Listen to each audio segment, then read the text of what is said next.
This is Bryson with DIY Shop Finder. Just back at it again today. Today I'm going to be changing the fluid in my daughter's 90s, the fluid in her transmission. It's a T45 Tremec, and I'll be changing the fluid in there.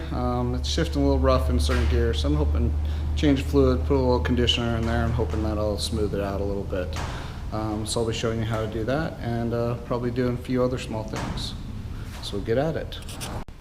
Alright, what I'll be using today for tools, this one's really simple. You just need a 3/8 wrench, transfer pump, because it has a drain plug and a fill plug on the transmission. And then the capacity of the transmission says 4 quarts. Everywhere I've been reading is usually people end up stopping at 3.6, 3.8 quarts. And then the final thing you'll need is some sort of catch for the oil. I'm going to be using a lift because I have one. But this is something that could easily be done on the ground with crawling on the ground or using a creeper and jack stands. I don't know how well you can see this, but there right here is the drain hole. And up here is the fill. So first thing we're going to do is we're going to crack the fill so that there's air in it. And then we'll open the drain, and then we'll let it drain out. And then we'll use this pump to siphon it from the quart containers into the transmission. And well, you gotta put the drain back in. And then we'll just fill it to that line, make sure it's all the way full to the fill hole, and that'll be it.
Well, that's really all there is to it. It's pretty quick. I don't know, it took me about 22 minutes. So pretty quick, pretty simple, pretty painless. Thank you.